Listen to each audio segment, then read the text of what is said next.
Welcome to the Just Thinking PE vlog. Just down the hall from my office is a gymnasium, and in that gymnasium every day at lunch, a group of mostly men, some women, play basketball. And in that group, it's like any physical education class. There are some that are highly skilled and some that aren't as skilled, but they all play, and they all play on a consistent basis. And that fascinates me because in a former life, I've done quite a bit of looking into the importance of skill as it relates to lifelong physical activity. And most would argue that, yes, you have to be skilled to be active. And it starts to make me question this a little bit and starting to look at this, that I know that skills are like these. They're building blocks to being physically active. And the more skills you have, the more things you can do and the more activities you can do. So I don't think that's my argument.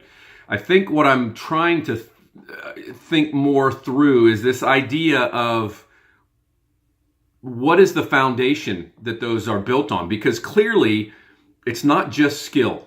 I think this it's a microcosm, these group of folks that play basketball, but they all have some underlying foundation, and it's this kind of thing that we build from. And this is the foundation. They apparently value physical activity enough to come over away from their offices at this time of year, walking in the cold to play. So they value it enough. What is that value, and how is that learned, inspired? What is that in that they have? And so it has me thinking lately is in physical education, I think we do a pretty good job of emphasizing that we teach skills to be active for the rest of their lives. And do we spend enough time on the values? For example, in the US, our national standards have about 15 pages related to physical skills, psychomotor skills, and 1 page related to valuing physical activity.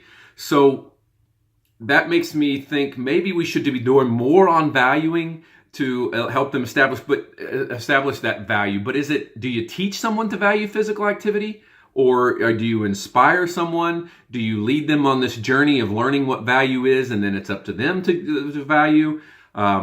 How can we better do this? Because I think this is something that's missing. Because we all know people that are highly skilled and they're not active. And we all know people that are probably not very skilled and they're active. And I'm sorry, the highly skilled people are not active. So something is different about a highly skilled person that is inactive and an unskilled person that is active. So what are we going here? How is this happening? And again, I think this valuing is the foundation that we use these building blocks. And if we don't value physical activity, it's probably not going to happen regardless of skill level. But I don't have this all figured out. I'm just thinking about this, and I would love to hear what you're thinking. Thrive.